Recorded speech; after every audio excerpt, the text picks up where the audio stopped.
Welcome combine back to சம்னி voice போன எபிசோடில் நம்ம என்ன பார்த்துருமோ நம்ம டேரெக்டாக நமக்கு விங்க்லான்ஸோட கிங்ஸை வந்து காட்டியிருப்பா. அந்த அது கிங் அவர் பேர் சொல்ல முடியாத சப்ஜெக்ட் கொஞ்சம் குழப்பதான் நல்லா கிங்குன்னு எடுத்துக்கோங்க ஒரு பேரை. இப்போ வந்து டேரெக்டாக அந்த கிங்கை தான் காட்டியிருக்கா. கிங் வந்து உட்காந்துருக்கும் போது அவர் கொஞ்சம் உடம்பு முடியாமல் கொஞ்சம் நெஞ்சு வலிக்கிற மாதிரி இருந்துச்சு. கொஞ்சம் பிடிச்சிருக்கா. அப்போ அந்த பொண்ணு கேட்கும் அப்பான்னு வருவோம், இல்லை எனக்கு ஒன்றும் இல்லை அப்படின்னு நீ வந்து கவலைப்படாதாம்மா அப்படி வந்து நம்ம கிங் வந்து சொல்லிக்கிருக்கா. நம்ம பொண்ணுக்கிட்ட அப்படி சொல்லி இருக்கும்போது நமக்கு இங்கே வந்து எந்திரிச்சு கிளம்பி போயிருக்கான். முன்னாடியே ஒரு 2 எல்டர் வந்துருப்பா. அந்த 2 எல்டர் பேசுறக்காண்டி முன்னாடி நடந்து போயிருக்கும்போது எனக்கு கொஞ்சம் உடல்நிலை சரியில்லை அப்படின்னு நம்ம கிங் வந்து சொல்லி இருக்கும்போது அந்த பொண்ணு வந்து கொஞ்சம் கலங்கி நின்றுக்கிருப்பா. ஏன்னா அவங்க நம்ம அப்பாவுக்கு உடம்பு தலைன்னு நம்ம பொண்ணு கவலைப்பட்டுக்கிருப்பா. நம்ம நீங்கள் 2 பேரும் எதுக்கு வந்திருக்கீங்க, எனக்கு இனியான நீங்கள் 2 பேர் மட்டும்தான், நீங்கள் எதுக்கு இப்போ 2 பேரும் எந்த சண்டை போடுறக்காண்டி வந்திருக்கீங்களா அப்படின்னு நான் கேட்கும்போது நமக்கு நம்ம மற்ற 2 பேரும் எங்களுக்கு வந்து புது தலைவர் தேவை அப்படியே வந்து நம்ம கிங்கிட்ட வந்து சொல்லிக்கிருப்பாங்க.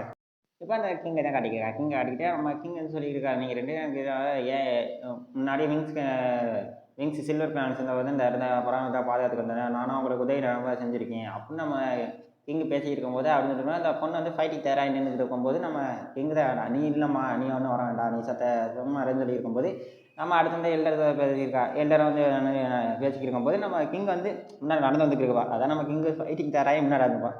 அப்படியா சரி நீங்கள் 2 பேரும் மட்டும்தான் இணையாவே, ஏன்னா நான் பல பேரை கொன்னுவேன் அப்படின்னு சொல்லி இருக்கும்போது கிங் வந்து சொல்லியிருக்கா. ஏன்னா எனக்கு பல பேர் போட்டிட்டு தோற்றம் போயிருக்கா அப்படின்னு சொல்லி இருக்கும்போது இங்கே சரி அப்படின்னு சொல்லிட்டு அந்த எல்டரும் சரி நீங்கள் நான் ஒன்றும் உன்னோட சண்டை போட வரல, நீங்கள் புது தலைவர் இந்த இடத்துல நான் வெளியே போகணும் அப்படின்னு அந்த கிங் வந்து அந்த எல்டர்லாம் சொல்லியிருக்கும்போது இந்த இடத்த போகிற விட்டு வழி இருக்கா அப்படின்னு இருக்குது. ஒரு வழி இருக்குது, அது குளோரிங் ஒரு இதை வச்சு நம்ம வெளியே போகலாம் அப்படின்னு சொல்லியிருக்கும்போது ஆனால் அப்போ வாய்ப்பு இல்லதா அப்படின்னு வந்து கேட்டுக்கோம். ஆமாம் இருக்குது அப்படின்னு சொல்லிட்டு ஆமாம் அந்த ஒரு குளோரிங் இறக வச்சு தான் நம்ம இந்த இடத்துலேருந்து வெளியே போகணுமா, நான் உங்களை இந்த இடத்துல இருந்து ரொம்ப பாதுகாப்பாக பார்த்துருந்தே அப்படின்னு வந்து சொல்லியிருக்கோமா, நான் ரொம்ப உங்களை பாதுகாப்பாக வச்சுருந்தே இந்த வராமல் பாதுகாத்து வந்துக்கிறேன் அப்படின்னு நமக்கு இங்கே சொல்லியிருக்கோமா, அதில் இருக்கிற எங்களுக்கு வழி போகிற இந்த இடத்துல இருந்து எத்தனை நாள் அடைஞ்சிருக்கு அப்படின்னு சொல்லியிருக்கும்போது அந்த நம்ம கிங் வந்து கொஞ்சம் கையில் பவர் கேதர் பண்ண ஆரம்பிச்சிருவாரு. ஏன்னா ஃபைட்டிங் பண்ணுறதுக்கு நம்ம கிங்கு பவர் கேதர் பண்ண ஆரம்பிச்சிருவாரு.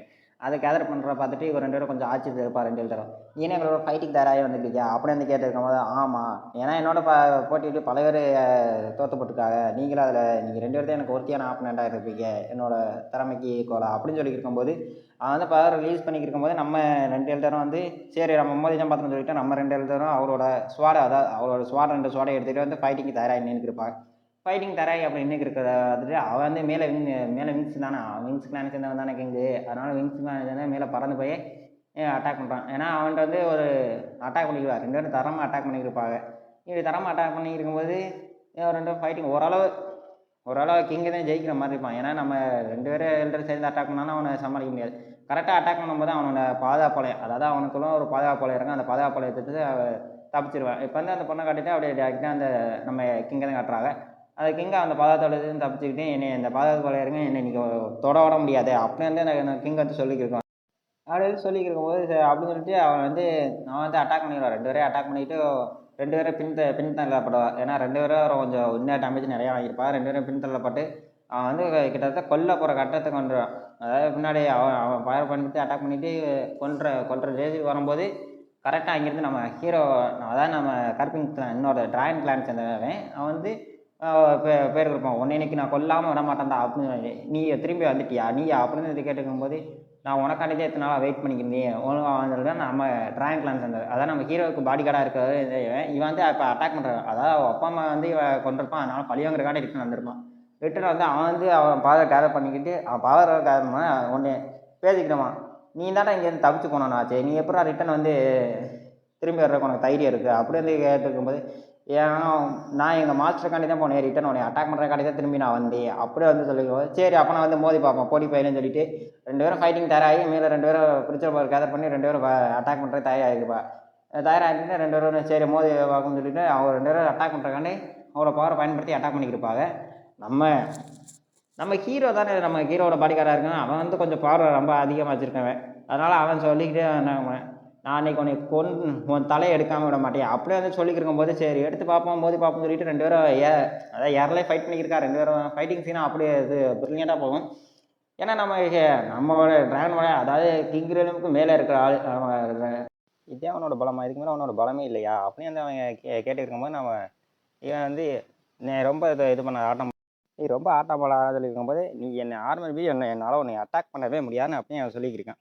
அப்படின்னு சொல்லிட்டு நெக்ஸ்ட் நம்ம நம்ம ஹீரோ தான் என்ன நம்ம ஹீரோ இங்கே இருக்கோம் அவர் நம்ம காடஸ் திடீர்னு நம்ம காடஸ் காட்டுற நம்ம காடஸ் வந்து நீலி அப்படின்னு சொல்லி நம்ம ஹீரோ கூப்பிட்டு ஏதோ இங்கே ஒரு மாதிரியா இருக்கே அப்படின்னு விசித்திரமாக இருக்கிற மாதிரி நம்ம ஹீரோ நினச்சி பார்க்க ஆமாம் ஏதோ ஒன்று இங்கே ஒரு விசித்திரமான ஃபீலிங்காக இருக்குது எனக்கு ஏதோ ஒரு உணர்வை என்னால் உணர முடியுது அப்படியே அவன் சொல்லியிருக்கும் போது அந்த ஒரு கருப்பு இது கலவரம் காட்டியிருப்பார் அவர் காட்டிட்டு அப்படியே நெக்ஸ்ட் வந்து இந்த ஃபைட்டிங் சீன் தான் காட்டியிருப்பாங்க 2 பேரும் தரமான ஃபைட்டிங் சீன் பண்ணியிருப்பாங்க ஏன்னா 2 ஒரு பவருக்கு ஈக்குவலாக பவர் தான் வச்சிருப்பாங்க அங்கேருந்து அவர் ஸ்லாஷ் அட்டாக் கூட வர அதையே அவனால் தாக்கு பிடிக்க முடியாது ஏன்னா அந்த அளவுக்கு பவர்ஃபுல்லாக இருக்கும் அவன் பார்த்துட்டு இந்த அளவுக்கு பவர்ஃபுல்லாக எப்படி மாறினேன் அதுக்குள்ளே அவன் கொஞ்சம் ஆச்சரியத்தில் இருப்பான் ஏன்னா எந்த அளவுக்கு பவர்ஃபுல்லாக மாறியிருக்காங்க அப்படின்னு வந்து ஆச்சரியத்தில் இருக்கும்போது நான் முன்னேறின மாதிரி இல்லை இப்போ நான் ரொம்ப கொஞ்சம் ஸ்ட்ராங்கான ஆள் தான் அப்படின்னு அவன் சொல்லியிருக்கும்போது 2 பேரும் திரும்பி ஃபைட்டிங் பண்ணுவார் நம்ம ஹீரோ நினச்சி அப்படியே உன்னோட ஃபுல் ஸ்ட்ரென்த்தையும் காட்டு அப்படின்னு சொல்லி நம்ம ஹீரோ வந்து கீழே வந்து சொல்லியிருக்கா அப்படின்னு நம்ம ஹீரோ சொல்லியிருக்கேன் அங்கே தரமாக அங்கிட்டு ஃபைட்டிங் சீனாக வெறித்தனமாக போயிருக்கு அப்படின்னு சொன்னால் இவர் தான் நம்மளோட டிராகன் பட்லின்னு சேர்ந்தவர் அப்படின்னு இங்கே ஒரு எல்டர் சொல்லியிருக்காரு எல்டர் சொல்லிட்டு அப்படியே நம்ம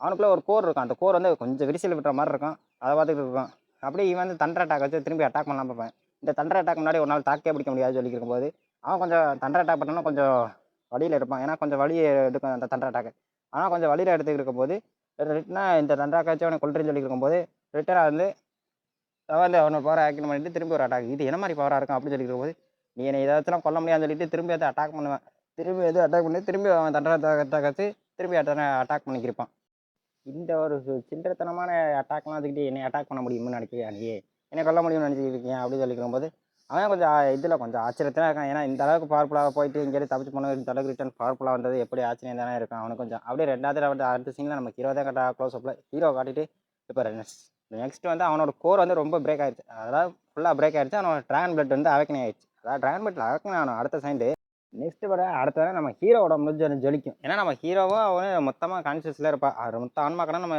ஒன்றிணைஞ்சிருக்கும் அதுதான் நம்ம ஹீரோ உடம்பு வந்து க்ளோவாக இருக்கும் 2 பேரும் இப்போ அங்கேருந்து அவன் ஒரு ஸ்லாஷ் அட்டாக் விடும் போது மொத்தமாக அவன் டெஸ்ட் ஆயிடும் அதாவது தோற்று போயிடும் ரத்தம் வந்து எடுத்துருவான் அந்த அளவுக்கு பவர்ஃபுல்லான அட்டாக் பண்ணுவேன் இதுக்கு மேலே யாரோடையும் மோதல் பிடிக்காது அப்படியே அவன் சொல்லியிருக்கும் போது இது என் அப்பா அம்மா கொன்னதுக்காண்டி இதை வச்சுக்கன்னு சொல்லிட்டு ஒரு அட்டாக் பண்ணேன் இதை அட்டாக் பண்ண அடுத்து பொண்ணு தற்கொலை அந்த பொண்ணுக்கே ரொம்ப பவர்ஃபுல்லான அட்டாக் அந்த பொண்ணே அங்கிட்டு போய் தள்ளி போயிடுறா இதுக்கு மேலே உங்கள் அப்பா நான் கொல்ல போகிறேன் இதில் மேலே பிரச்சனை இருந்தால் ஒன்றே நான் கொண்டுருவேன் அப்படின்னு சொல்லி இருக்கும்போது எங்கள் அப்பா கொல்ல போறியா அப்படின்னு சொல்லிட்டு கொஞ்சம் அதோட நிறுத்திட்டு அதோட சீன் கட் பண்ணிடுறா அடுத்து இதை கொஞ்சம் ஃபைட்டிங் சீன்னால தான் கொஞ்சம் நான் ஆகும் டெக்ஸ்ட்னா கொஞ்சம் ஸ்பீடாக பண்ணி நிறுத்தி நான் பேசியிருக்கேன் கொஞ்சம் ஒரு சில இடத்துல கொஞ்சம் அளவுக்கு சேனல் சப்போர்ட் பண்ணுங்கள் இதே மெத்தடில் நான் ட்ரை பண்ணுவா ஏன்னா ஸ்லோ மெத்தடில் நான் வச்சேன்னா கண்டிப்பாக எனக்கு காப்பரேட் அடிப்பான் அதனால் இதே மெத்தட் பயன்படுத்தவா என்ன கொஞ்சம் கமெண்ட்டில் சொல்லிட்டு போங்க அடுத்து ஒரு நெக்ஸ்ட் டைம் நல்லா சந்திப்போம் எனக்கு அடுத்த வர அனிமே கொஞ்சம் நல்ல அனிமையாக தான் இருக்கும் நெக்ஸ்ட் டைமே சந்திப்போம்